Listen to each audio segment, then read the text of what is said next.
Aujourd'hui, en fait, on est là pour saluer la bonne avancée de la première étape du projet de rénovation de la ligne ferrée entre Albertville et Ugine. C'est une ligne qui est dédiée actuellement au fret ferroviaire, à la desserte de l'usine Ugitech.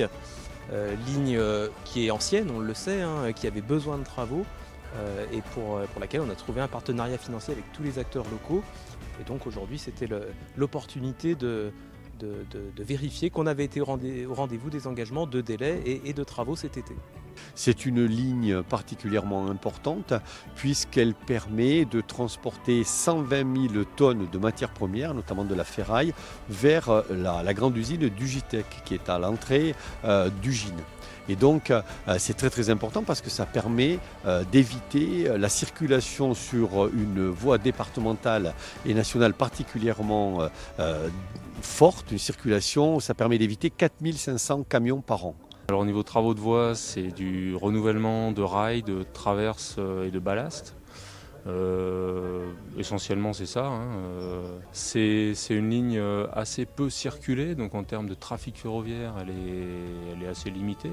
Par contre elle a un vrai enjeu pour l'usine d'Ugitech qui a besoin de cet approvisionnement par la voie ferrée.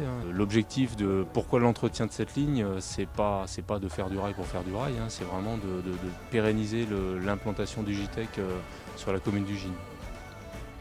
C'est une journée qu'on peut considérer comme historique dans la mesure où effectivement l'usine est plus que centenaire, la voie est plus que centenaire, qu'il y a eu quelques travaux faits pendant ces 100 ans bien entendu, mais là un programme important de rénovation de cette ligne de plus de 4,5 millions d'euros avec un partenariat État, région, département, agglomération, Ugitech et SNCF.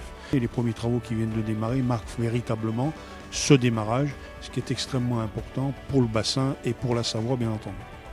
Pour le site d'Ugitech, cela représente à peu près 4000 à 4500 camions de moins sur la route, puisque cet embranchement nous permet d'approvisionner 4 dessertes par semaine.